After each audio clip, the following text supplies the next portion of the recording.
Magandang umaga, my dear brothers and sisters. Welcome po sa ating programa na Come, Follow Me Philippines. Yung bagong channel po natin is The Chosen Disciples. No? And gusto ko pong batiin lahat ng nakikinig ngayon sa ating bagong channel, The Chosen Disciples. Gusto ko pong mag-share ng aking patotoo. Ito po ay real life na nangyari sa akin. At gusto ko po na maybe it works sa inyo, no? Ang aking karanasan. Naalala niyo po, few weeks ago, kaya sabi ko nga, everything na hihingin natin sa Diyos na ito'y para sa building the kingdom of God here on earth, no? Paglilingkod sa Kanya, talagang ibibigay niya. So, few weeks ago, sabi ko, kasi tag-init yun given tag-init, no? Kasi ngayon tag-ulan, maganda yung panahon. Medyo mainit pero hindi ganun kainit. And then sabi ko, Sunday yun no? Nakagawa ako ng 5, nag-start ako ng 11 o'clock in the morning, nagtapos ako ng mag-share ng salita ng Diyos, nasa 6 o'clock in the afternoon. Nakagawa ako ng I think 4 o 5, no? Buong week natapos ko. And I was inspired to say na inihingi ko sa Diyos na sana magkaroon ng aircon dito sa aking kwarto, na kung saan ako gumagawa ng pagbabahagi ng salita ng Diyos.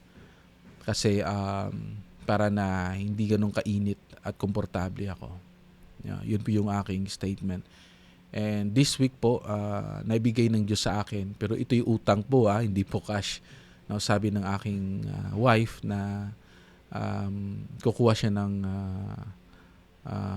air condition para na malagay dito. Kasi para na din if magkaroon ng tag-init, magagamit din namin. No? So, kahapon, Sunday, habang gumagawa ako, gabi, inon ko yung aircon. Di naman ganun kainit. Gusto ko lang ma-feel yung paging comfort. Alam niyo po, nagsimula akong gumawa. And then, siguro mga 30 minutes, tinitingnan ko lang yung lesson plan ko. Hindi ako makapagsimulan, makapagbigay ng insights. Binabasa ko lang yung buong lesson. Hanggang nagawa ko siya at hindi ko namalayan, na-delete ko pa. So, anong lesson dito? I-generalize natin yung aking karanasan. Na doon talaga tumibay ang aking pananampalataya. Sa salitang, if yung ating pag-iisip na maglilingkod ako sa Diyos, no? Kung ako'y kanyang basbasan, ito po ipatotoo ko na hindi po mangyayari yun. No? Na maging maganda yung ating paglilingkod. If yung ating pag-iisip po ay maglilingkod ako sa Diyos kung komportable na yung buhay ko. Kung maging mayaman na ako o makapaghanap ako ng trabaho, either by their brothers and sisters, no? Hindi po siya magandang practice. Hindi naman siya masama, pero hindi siya magandang practice. Kasi ngayon, hindi ko po ino-on yung aircon. No, yung na-install na aircon. Pero, mas komportable pa akong gumawa. Hindi ibig sabihin na kasi pag nag-on yung aircon, may babayaran kami. Hindi naman po. So, meaning, pinapaalala ng Diyos sa akin na kaya niyang ibigay, no, yung mga bagay na hingi-hingi ko. Pag ito'y sa pagdilingkod sa Diyos, pag sinabi natin, God, please bless me na magkaroon sana ako ng motor, no, para na makapagbisita ako sa mga kapatid ko. Pagbibigyan tayo ng motor ng Diyos, no? Yun by guarantee na makapagbisita tayo. So, depende po yun, no? Case-to-case basis. But the point is, hindi po siya magandang practice. Kasi pwede po tayong maglingkod even wala pa po tayong motor. Na pinapakita natin sa Diyos na handa tayong maglingkod even hindi pa dumarating yung blessing sa buhay natin. Di po ba? So, ito po yung aking karanasan, nagpapatibay na tutuugad, no?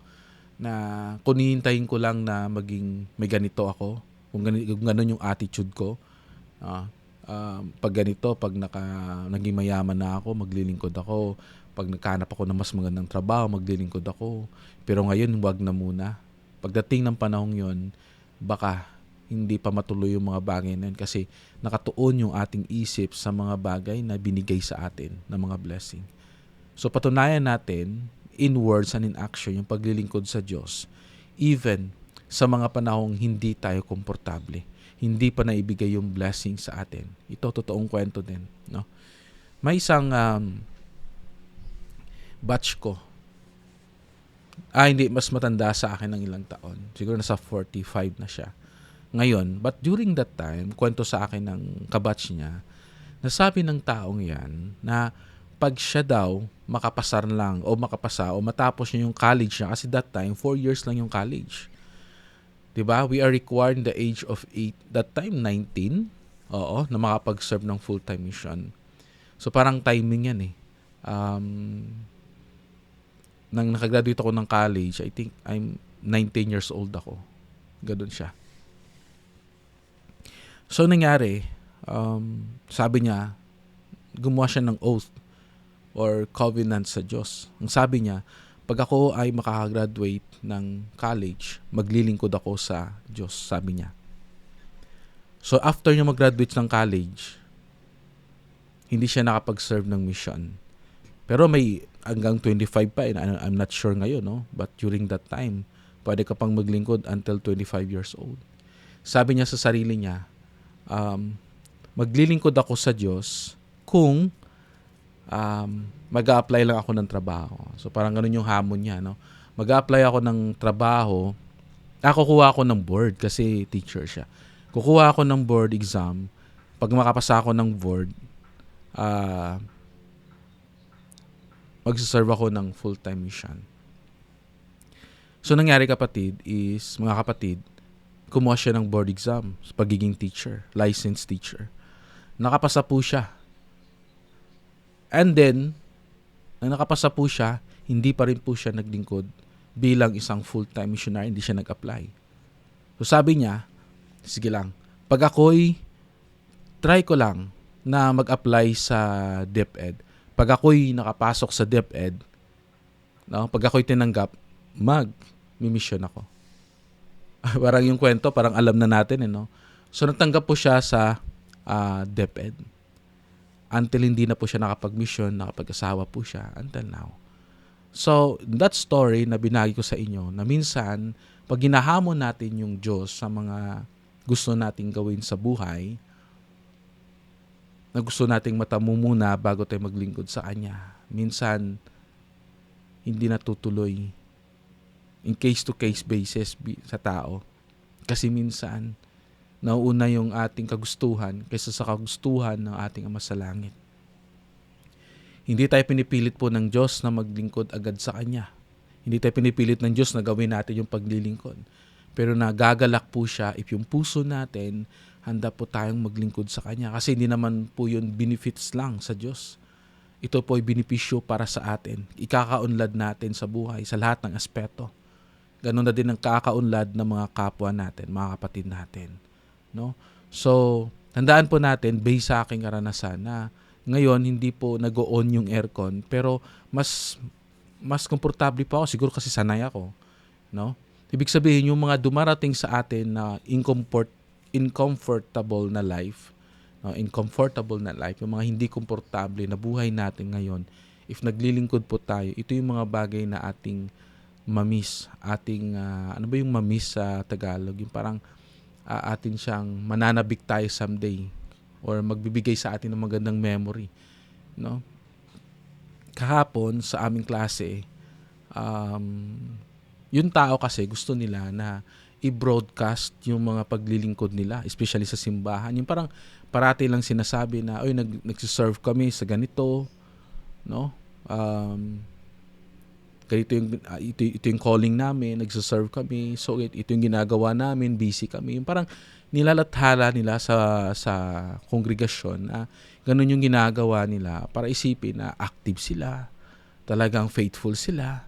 Pero may mga miyembro, ito yung tinuro ko gahapon sa klase namin ng Sunday, may mga miyembro na hindi ganon sila. Sila yung mga taong lucky. Pag sinabi nating lucky, natutunan ko na sila yung mga tao pala na parang humble. Humble sila pero hindi nila pinapakita, pero magaling sila at masisipag sila. So yung tawag ngayon is low-key. Napaka-low-key lang, simple lang. No? So, kinote niya ako. Sabi niya, si Brother Dave, no? Kung hindi lang to kung wala tong calling sa church ngayon bilang isang senior service missionary, bilang elder, siguro nakatambay lang ito sa bahay nila. Okay, in that moment, parang I was moved by the Spirit to tell him yung ginagawa ko. Sabi ko sa kanya, modesty aside, sabi ko, nagsiserve kayo sa Diyos every Saturday. Sabihin nating whole day. And then, masapin nating wala na silang ginagawa sa buhay, retire and everything. Ako, ginagawa ko yung Come Follow Me. Nag-share talaga ako. No? Sabi ko ginagawa ko yung Come Follow Me sa pag-prepare ng lesson, sa pagtuturo, and the same time, sa pagko-correct, pinapakinggan ko muna yung aking sinasabi. Baka may mali ako diyang sinabi o maling doktrina yung sinasabi ko. So, make sure ko before ko siya i-publish. It will take me 1 to pinakamalayo na yung 3 hours. Given 2 hours a day. No? Minsan Monday to Sunday yung paggawa ko. Tapos every Sunday, andito ako sa simbahan. Nagtuturo ako every afternoon. So ilang oras na yung spend ko sa simbahan. And then, magsaserve ako ng temple service missionary. No? As temple worker, this coming Saturday, kami ng wife ko pupunta kami ng temple dito sa Bacolod. While telling that, parang namangha sila kasi they will stand corrected, no? Kasi nga, yung paggawa ko po ng Come Follow Me, hindi ko naman po ito nilalathala sa aming branch, no? Kasi sabi nga minsan, yung propeta hindi tinatawag sa sarili nilang lugar. Mas na marami pong nakikinig outside sa branch namin. No? Minsan nga, kahit kaibigan ko, pamilya ko, hindi nakikinig. Kasi kilala nila ako, dito ako, parang hindi sila, alam niyo yun, tama yung sabi sa scripture na walang propeta sa sarili niyang bayan. No? So doon, parang na-stand corrected siya.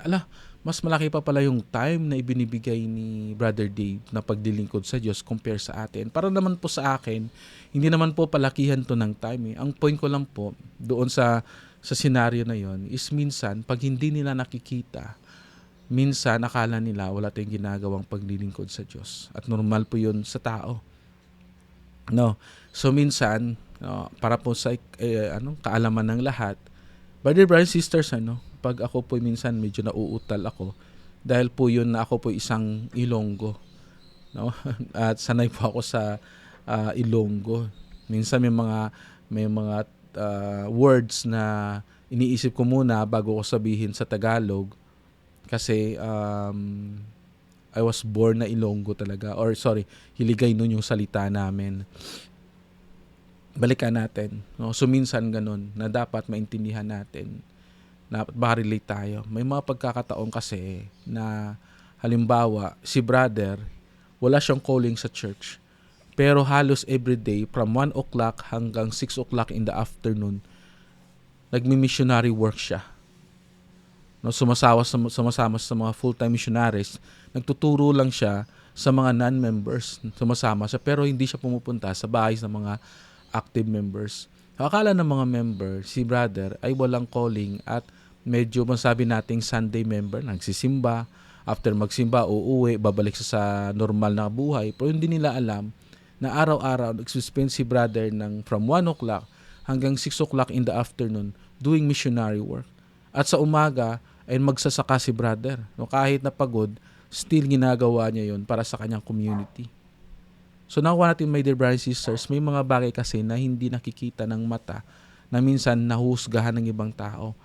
Pero yung pag-attend sa institute class, pag-attend sa seminary class, o pag-attend sa temple work, minsan yung temple hindi pa nakikita pero nakikita sa branch ba ng mga activity, yun ang akala nila na active lang. No?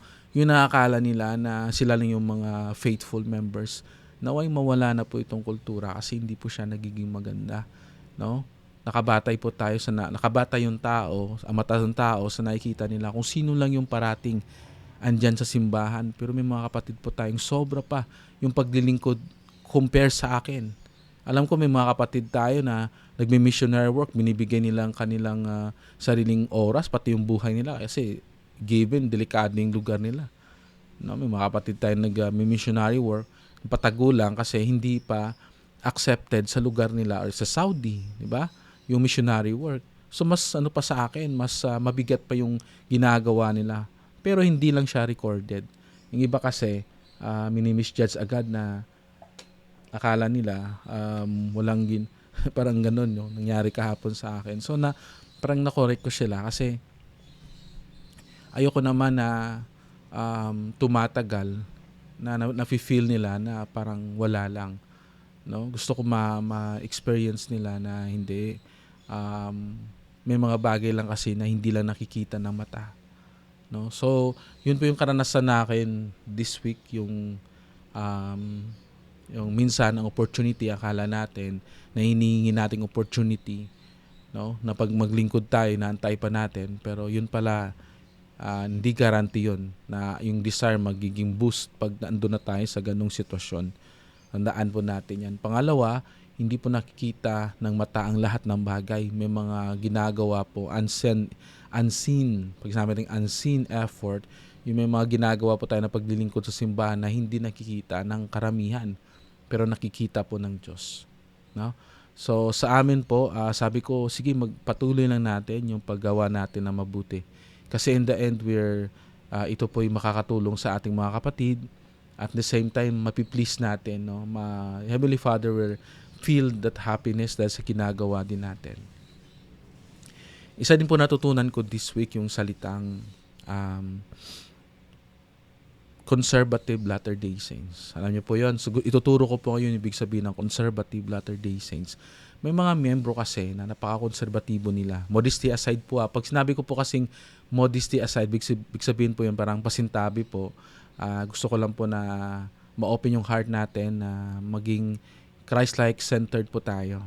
No, kaya sinasabi ko pong modesty, parang ito po hindi po siya sinasadya, or ito po ay pamamaraan na tayo matuto bawat isa. Sabi sa lesson kahapon na pag dumating si Jesus Christ, late akong pumasok sa Sunday school. Kasi una yung Sunday school class namin, tapos sacrament, kasi dalawa pong branch yung nagsisimba sa isang chapel. So, nagsisimula po kami 9 to 10 klase, tapos 10 to 11 sacrament. And vice versa po sa branch 1. So, topic po namin is yung tawag na pag dumating si Jesus Christ, kaaya-aya ba tayo sa harapan niya? So, parang therefore ng story is that kailangan na parati tayong aware sa mga ginagawa po natin. Kailangan na parati tayong in tune sa spirit, which is napakaganda po noon. Wala pa akong masabi, as in, yun po yung tama. Yung isang member, sabi niya, iba sabi daw yakapin si Jesus Christ, masaya sila. Ako siguro, malulungkot ako at hihingi ako ng tawad sa Diyos. Kasi everyday ng life ko, nagkakamali ako eh. During that time na sinabi niya, sabi ko sa sarili ko, baka siguro nalulungkot ako while you saying that, na pag dumating si Jesus Christ, ano yung magiging reaction ko. Nalulungkot ako kasi nag-joke pa nga ako. Sabi ko, yung isa sa mga content namin o part-time job namin, sumasaya ako ng budots. No? Nakita nga ni Brother Frank Nagan, no, yung content ko sa Facebook. Sabi ko, nalulungkot ako kasi baka ma-disappoint sa akin si Heavenly Father or si Jesus Christ kasi sumasaya ako ng budots sa content ko sa Facebook. Yan ang sabi ko, nagtaas ako ng kamay. Siguro hihingi ako ng tawad sa mga pagkakamali ko at sa mga kahinaan ko, mga pagkukulang ko. At alam ko ang sabi niya, naalala niyo po yung story ni Jesus Christ tungkol sa Pharisee at sa ano ba yung isa nun? Samaritano or publicans, parang gano'n, no? So, just help me up to have that story. Hindi ko na po i-research dito sa aking computer. Basta yung point ng story na yon, sabi ni Jesus Christ, may dalawang tao na nanalangin. Yung isa, parang ginagano niya yung dibdib niya. Parang feel niya talaga yung pain ng kasalanan niya. Yung pain ng pagsisisi niya sa mga ginagawa niyang mali. Sabi niya, God, patawarin mo ako sa mga pagkakamaling nagawa ko sa buhay. Yung Pariseo naman, sabi niya, God, nagpapasalamat ako na hindi ako katulad nitong publicans. No? Ito yung mga publikano, yung mga makasalanang tao. Sabi ni Jesus Christ, hypocrites yung Pariseo. Kasi feel niya wala siyang kasalanan, nagpapasalamat pa siya. Pero yung taong humihingi ng tawad kasi alam niya na nagkakamali siya, yun yung nakakaramdam yung Diyos doon. So mga kapatid, dito na makikita na yung pagiging kampante ba, nakakala ng iba na conservative Latter-day Saints na ay perfect kami, wala kaming kasalanan, ready na kami na makita si Jesus Christ. Kasi the more po tayong lumalapit sa Diyos, the more nating naiintindihan yung mga individual na nagkakamali. The more nating nararamdaman yung mga pinagdadaanan nila. Kaya sabi ko nga, when I shared that insight of mine sa klase, sabi ko, may mga kapatid tayo na nahihirapan na pag ganun yung ating statement na we are happy seeing God. Yes, but we need to have the repentant heart and soul kasi nagkakamali tayo. At yung mga kapatid natin, hindi natin alam yung pinagdadaanan nila. Kailangan nila ng tulong. Siguro sasabihin ni Jesus Christ sa atin, anong ginawa mo sa kapwa mo? Anong naitulong mo sa kapwa mo? Kasi hindi pwede na ililigtas na natin yung sarili natin. Tulad ng isang young man na tinanong sa ni Jesus Christ. Nagpumunta siya kay Jesus Christ, sabi niya, God, nagawa ko lahat ng mga commandments mo since bata pa ako. Sabi ni Jesus Christ sa kanya, isa na lang hindi mo pa nagagawa. Iwan mo lahat ng mga kung anong meron ka, lahat. Karangyaan mo, yung popularidad mo, yung pag-leader mo, no? Yung respeto ng ibang tao, lahat yaman ng mundo. Sumama ka sa akin maglingkod, maging mabuhay ka na simple. Kasi during that time, yun yung kanilang ginagawa, no? Nagta-travel sila, nagta-tent sila, nomad. Wala sila sariling bahay nila. Kasi umaalis sila Tulad sa missionary work, 2 taon ako nag-serve. Ganun yung sabi ni Jesus Christ sa young man. Sabi ng young man, tumalikod siya at malungkot. Kasi hindi niya magagawa, hindi niya masusunod yung isa na nire-record sa kanya ng Diyos o ni Jesucristo para maangkin niya ang buhay na walang hanggan. So, balikan natin. No? So, anong connection ng Brother Dave? Sasabihin natin, ligtas na ako, God, kasi nagte-temple work ako. Diba? Active ako sa simbahan, umaatin ako ng institute. Ang tanong ng Diyos sa atin, anong ginawa mo sa kapwa mo? Anong naitulong mo sa kapwa mo? Diba? Kaya sabi ko, God, forgive me. I don't want to claim salvation agad. God, forgive me. Kasi marami pa akong pagkukulang sa sarili ko. Marami akong pagkukulang sa pamilya ko. Marami akong pagkukulang sa mga anak ko. Alam ko hindi ako sapat kahit na anong gawin ko, God, sa atonement na ginawa mo sa akin. Yung pagbabayad sala mo sa akin. Kasi gusto ko maramdaman ng Diyos na hindi lang dahil sinasabi ko to sa aking bibig.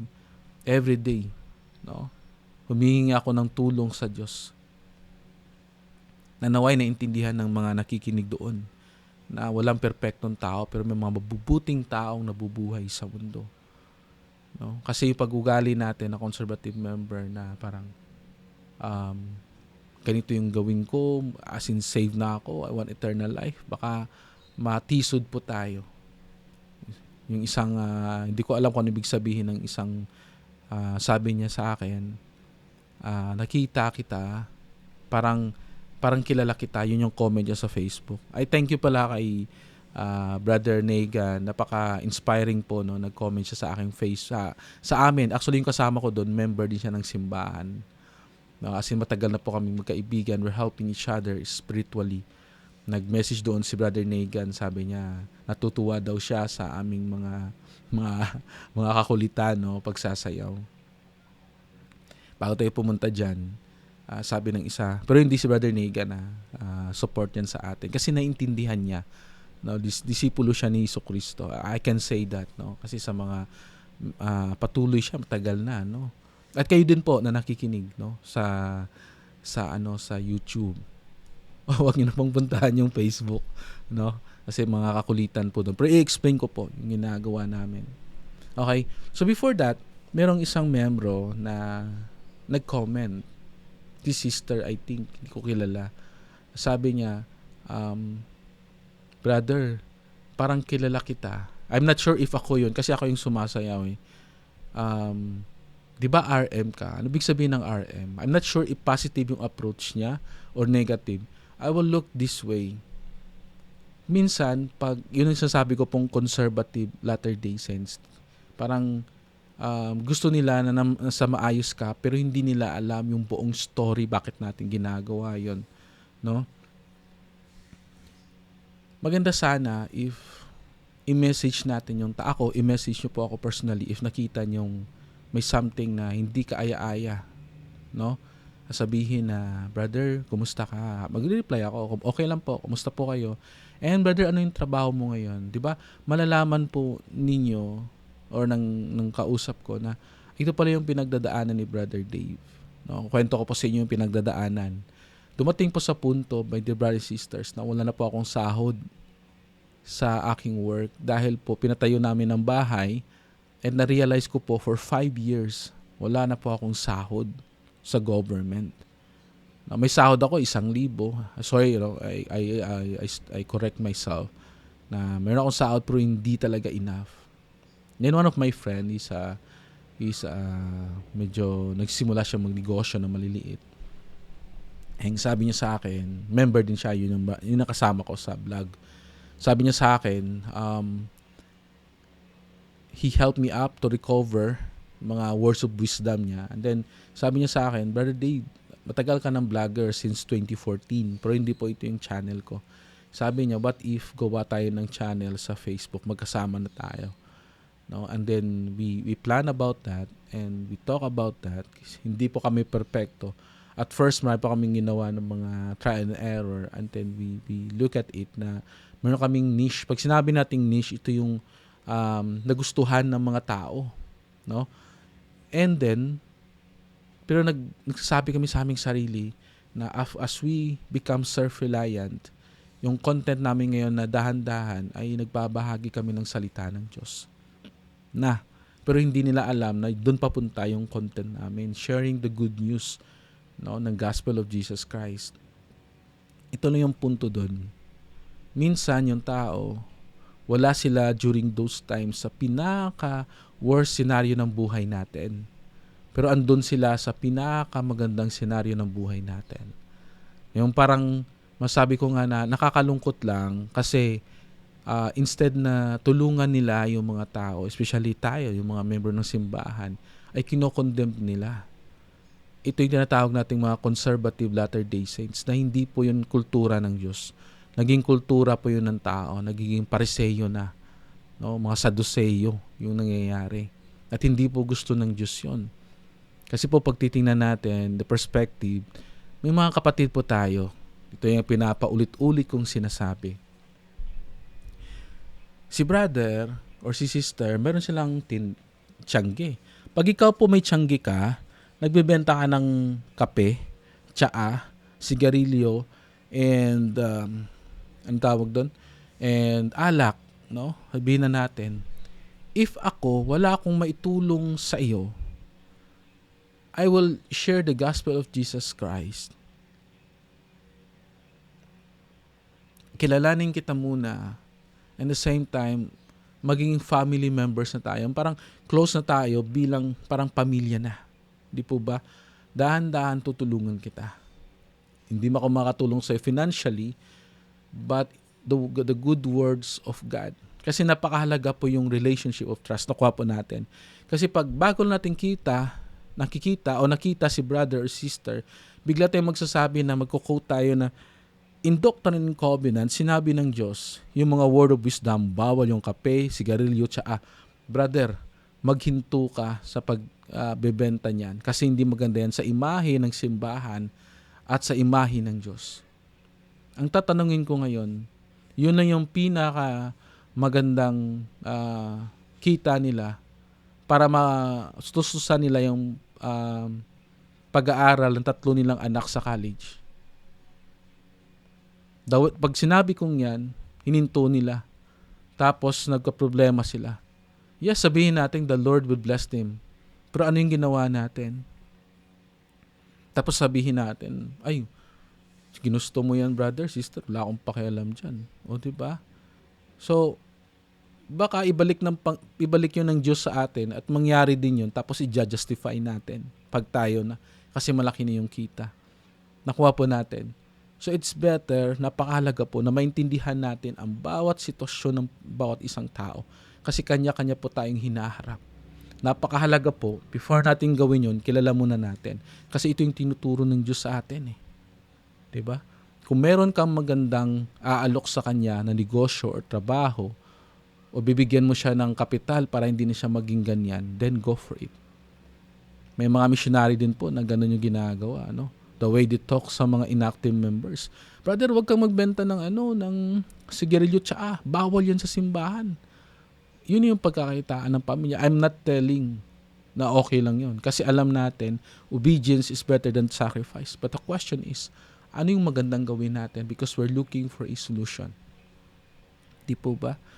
So, ang punto ng pagkukwento po dito is wag manghusga sa kapwa. Tulungan natin yung kapwa natin to be better version of them. Di ba? Kung wala tayong may bibigay na pera sa kanila, pwede tayong tumulong sa pagtatanim para ma-inspire siya. So, malaking responsibilidad natin bilang ministering brothers o sisters.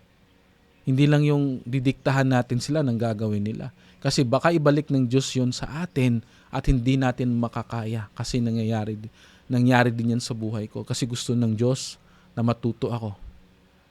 Di po ba? Given the scenario, may mga kapatid din po tayo na mga mayayaman. Nagtatrabaho sa isang sikat na industry ng company, no, ng pagbebenta ng tabako, sigarilyo, mataas yung posisyon nila, alak, no, at iba pang mga hindi magaganda, pero sila may calling sa simbahan, mataas pa. Kasi sinasabi nagtatrabaho lang sila. Parang gina-justify natin yung mga pusher at pinapatay natin yung mga user. Ito yung nagbebenta. Pero yung gumagawa, hindi. Nakuha po natin. And masabi ko din, if hindi tayo aware dito at hindi tayo binibigyan to ng halaga, parang sinasabi natin na hindi to katuruan ng Diyos. Di po ba? Kaya pabor ako doon sinasabi ng ibang mga members na may mga conservative Latter-day Saints. They thought they deserve the eternal life. Pero baka sabihin ng Diyos sa kanila, hindi ko kayo kilala. Mapanghusga kayo. Wala kayong puso. Di ba? Anong ginagawa niyo sa kapwa niyo, ginagawa niyo rin sa akin. Kaya napakahalaga po na tayo'y tumuon sa sarili nating mga kasalanan. Ayusin natin yung ating sarili. Kasi the more we are spiritually in tune, the more natin maintindihan yung iba. Kasi naranasan din po natin. Di ba? Kasi I can talk whole day dito regarding po sa mga nangyayaring yan. And I'm telling the truth. Kasi ako po yung tao na gusto ko pong malaman yung katotohanan. Kasi iba po yung naniniwala tayo at alam natin na totoo yung pinaniniwalaan natin. As I said, hindi po katuruan ng Diyos yun. Katuruan lang po ng tao na ginawa ng tao. No? May mga ganong pamamaraan. Like sa amin, balikan natin, sitwasyon namin ng kaibigan ko. No? Alam ko yung hirap ng kaibigan ko. Ito lang yung mga ways namin na pwede kaming umunlad, na alam namin. Yung tatay ko, sundalo po siya. Ayaw po niya na gumawa kasi high school graduate lang po siya. Pagsabihan ko po siya na mag-work sa technology, hindi niya kaya. Kasi yun lang yung kaya niya. In that moment lang. Ibig sabihin, may mga tao kasi na yun lang yung alam nila. No, baka it will go wrong na sabihin, yung mga nagkatrabaho sa mga club, okay lang ba yun? Who am I to judge them when I walk imperfectly? Kasi yung repentance, mangyayari lang yun if nakikita nila yung sincere yung pagtulong natin, hindi tayo nanghusga sa kanila. As I said, obedience is better than sacrifice, but it will take faith, no, and love para matulungan yung mga tao at tayo din. No? Yung ginagawa namin to become self-reliance. Kasi po, tulad ng sabi ko po, di ba? Yung tao, magko-comment lang, pero wala silang naaambag doon sa problema ng ibang tao. Diba? Tulad ko po, 4 po yung anak ko. Wala naman po tayo sa amin, wala naman programa na, Brother Dave, Baka gusto mo na mag-training sa work kasi pagkatapos nito ng training, may trabaho na nag-aantay sa'yo. Wala po. Anong gagawin ko? I just accept my fate in poverty o gagawa ako ng paraan? Kaso yung iba, no, iniisip nila na parang mali, whatever. So tanong ko, saan yung tulong? Mas maganda siguro na mag-offer tayo ng ganyan because I tried to na lumapit sa leader sa simbahan but it's just a naive. So doon lang ako, maging inactive ako dahil hindi ako nabigyan ng atensyon, ng tulong ng mga leader ng simbahan na actually hindi naman yung commandment ng Diyos kahit na yung mga leader sa atin sa taas. But I respect them at ang gagawin ko ay mananatili akong tapat sa Diyos at sa simbahan. Kaya ako ginagawa to. Para sa iba, it is taboo or hindi ka tanggap-tanggap. Pero para sa akin, alam ko, no, na wala akong tinatapakang tao at nagpapasaya ako sa tao. Totoong Kristiyano ay naiintindihan at tinutulungan yung kapwa niya. Sa amin ng kaibigan ko ngayon, if may mga mayayamang membro o hindi membro ng simbahan, no, pag nakikita nyo kami, maaawa kayo. Many times po na parang masama yung pakiramdam ko, gagawa pa kami ng content. No? Many times na muntika na po ako mahilo, parang mahihimatay na, pero wala tayong magagawa. Kailangan natin magbanat ng buto para magtrabaho, para maayos yung buhay. Kasi gusto ko po someday, na habang nagpo-progress ako, naglilingkod ako sa Diyos at full-time na po ako naglilingkod sa Diyos.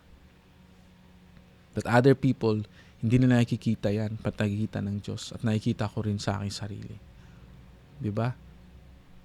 So pag yung may mga mayaman po tayong membro, nasabihin sa amin, Brother Dave, no, Brother Fernandez, yung kasama ko, no, yung pagsayaw nyo ng Taong Grasa, nagpe-perform ko, kumakanta kayo bilang Taong Grasa. Kasi yung kaibigan ko, kumakanta naman siya bilang Taong Grasa, yung sa street. Ako naman, nagsasayaw ako na Taong Grasa. Pero hindi po kami nakahubad. Balot po kami, naka-jacket po ako. No? So, pag mayroong mga maawa sa amin, halimbawa, mayaman talaga, magsabi sa amin, Brother Dave, Brother JR, so magkano yung posibleng makita nyo dyan? Okay lang ba na ganito? Gagawa ako ng company. Tapos, kayo yung magmamanage. Ito yung sweldo. O party kayo dyan. Hindi naman kayo magmamanage. Andyan lang kayo sa baba. Party kayo dyan. At ito yung magiging sweldo nyo. Why not? Diba? So, ibig sabihin yun yung tamang pagtulong. Sabihin sa amin na mas maganda yan para maganda yung image pa ninyo. Oh, thank you ah. So, nagbigay siya sa amin, kahit na-chastise pa kami. Diba? So, nagbigay siya sa amin ng counsel and the same time, tinulungan kami and we approve on that. Iyakapin pa namin, sabihin, you're a true Christian. Kasi pinapakita mo sa gawa at sa salita yung pagtulong. Di po ba? Kaya napakaganda po na tayo'y magtulungan rather than nausgahan yung kapwa natin. Sa pagpapatuloy po ng ating lesson for today, basahin natin ang isang scripture verse sa Matthew chapter 7 verse 1 hanggang 2. Sabi, "Huwag kayong humatol upang huwag kayong hatulan, sapagkat sa hatol na iyong ihahatol ay hahatulan kayo, at sa panukat na iyong ipinanukat ay susukatin din naman kayo." Dito, itinuturo ni Jesucristo sa atin na dapat tayong mag-ingat sa paghatol sa iba. Madalas natin hindi alam ang buong kwento, pinagdaraanan o tunay na kalagayan ng isang tao. Kung paano natin tratuhin ang iba ay siya ring magiging sugatan ng pagtrato sa atin o siya ring magiging sukatan ng pagtrato sa atin. No? So, kung ayaw na po nating mahusgahan tayo ng ibang tao, tayo din ay hindi nanguhusga. Kahit nahusgahan natin sila kasi hindi naman natin control yung kanilang pag-iisip, no? Pero at least sa atin, no, payapa tayo. Alam natin sa kaibuturan natin na nirerespeto, may mamalasakit tayo, nagmamahal tayo sa ating kapwa. Dahil ang Sabi nga sa Matthew chapter 7 verse 3 to 5, ang puyat at ang troso. Bakit mo tinitingnan ang puyat sa mata ng iyong kapatid? Ngunit hindi mo mapapansin ang trosong nasa iyong sariling mata. No? Minsan yung parang tinitingnan natin yung dumi sa mata ng ibang tao pero hindi natin tinitingnan yung dumi na meron tayo. Naganda po ng mga kahulugan na ating natutunan ko sa hapong ito. Mas lalo ko pong yung mga nangyari sa akin, mas lalo ko pong mas naintindihan pa ang kapwa ko. Regardless sa pananamit nila, regardless sa pananalita nila, regardless kung ano sila. Ang mahalaga po sa akin is yung tao is may divine potential na maging kagaya ng Diyos. Siguro, hindi lang sila katulad sa pag-iisip natin. O kung yung nakakataas pa na level ng righteousness kaysa sa atin, masasabi din nila, siguro hindi ako katulad ng parehas sa kay Brother Dave. No, kasi may antas tayo ng level ng pagka-righteous eh. No, kaya nasabi natin, hindi ako katulad ng iba, the way the dress na hip-hop, no, itim, pero mababait kasi ako po isang guro. Nakakasalamuha ko po for 7 years na iba't ibang klaseng estudyante. Napakaraming estudyante po. Kaya alam ko yung mga bawat katangian. Akala natin, pag nakadamit ng mahabang damit, akala natin hindi mabait. Pero doon ko pa napagtanto na may mas mabait pa pala. Hindi lang sa pananamit. No? So, kanya-kanya ng karakter at malalaman lang natin if nababasa natin or in layman's term na kakasama natin yung mga individual na yun at natututo tayo sa kanila. In that way, masabi natin magkakaroon tayo ng righteous judgment. No? Yung righteous judgment, nakakasama mo siya. Yung mga anak natin, na pagsasabihan natin, bakit kasama ko sila since bata pa sila, since sanggol sila. Kaya may tinatago kong righteous judgment kasi bilang magulang, mayroon akong responsibilidad na itama yung mga pagkakamali nila kasi kilala ko sila. Pero yung ibang tao, di ba, masakit sa atin bilang magulang na hasampalin sila ng ibang mga teacher o ng ibang tao, no? Na hindi nila lubos na kilala yung anak ko. Di ba masakit sa akin yun bilang parents? Ganun din sa mga tao, no? Masakit sa atin na husgahan tayo nila kasi hindi pa nila tayo lubos na nakikilala. Hindi pa nila tayo o ikaw lubos na nakakilala ng ibang tao at hinuhusgahan ka na nila. No, ganun yung kagandahan ng kwento at gospel ni Jesus Christ. Kasi si Jesus Christ, maraming kumukontra sa kanya, even ang kanyang sariling lahi kasi the way siya magsalita, napaka straight to the point, no? Napaka walang filter ba. Ibig sabihin nun, tinasabi niya talaga if merong mga mali. Kasi mahal niya yung mga kalahi niya, mahal niya yung mga hintel, mga Hudyo, no? Tayo yung mga hintel. Kasi hindi naman tayo Hudyo eh. Unless siguro kung meron akong dugong Hudyo. No, pag meron akong dugong Hudyo, hindi ako puro Hudyo kasi halimbawa yung parents ko, no? Pilipino sila pero nanggaling sila halimbawa doon sa Israel pero nakapangasawa. Hindi ako nagkakamali. Pag sinabi nating Samaritano, isang Hudyo nakapag-asawa ng hindi Hudyo, yung magiging anak nila hindi na puro Hudyo. Ang tawag doon is sa mga Samaritans. Now, sila yung parang sa inilabas sa covenant kasi hindi sila puro. Like for example, yung anak ko, no, membro sa ng simbahan, tapos nakapang kasawa sa iba, pero syempre with the guidance of God, no, so hindi siya puro sa atin, parang ganun yung labas. Example ko lang, no. So yun mga kapatid, maraming salamat po sa pagsama sa topic na to. Medyo sensitive siya, at the same time marami tayong matutunan dito. Alam ko po na mahal tayo ng Diyos. Dahil mahal niya tayo, gusto niya matuto tayo. Gusto niya na maituwid yung ating pagkakamali sa buhay. Gusto niya araw-araw may pagbabago sa atin. At ako po'y masaya na makakauwi ako sa bahay as early, makagawa ako ng ganito, makapagbahagi ako ng aking karanasan. May mga bagay po ako natutunan, minsan masakit, pero yun yung katotohanan, minsan okay lang. But as human as we are, no, we learn from each other, natututo tayo sa bawat isa.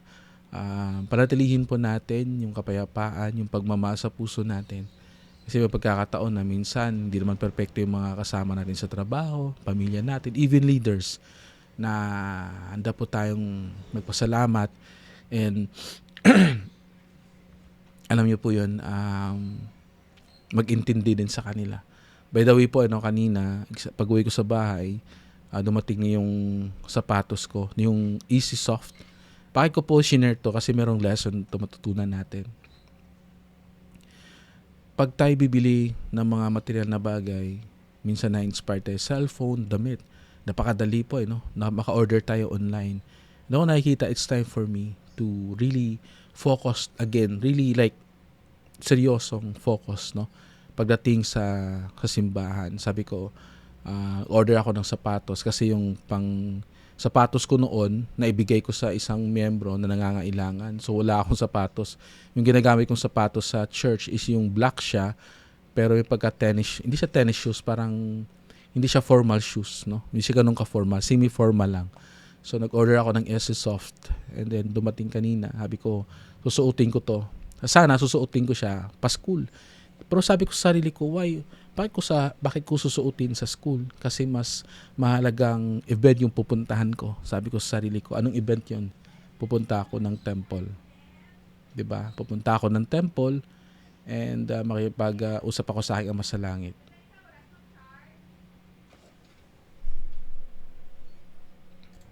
Ayun po yung kagandahan kasi nasabi ko sa sarili ko na mas may mahalaga akong pupuntahang event. May mapupuntahan akong mas mahalagang ano ba yung isa pang term sa event? Okasyon. Yun yung aking meeting with my Heavenly Father, sa temple. Di ba napakasarap po na pakinggan na yung talagang pinaghahandaan natin. Alam mo yung relief? Ang sa amin tawag relief, mang-relief tayo. Yung mga ukay-ukay, di po ba? Uy, mag-ukay-ukay ako kasi sa Sunday susuotin ko. Di ba? Mura lang siya, but pinaghahandaan natin para siyang kasal.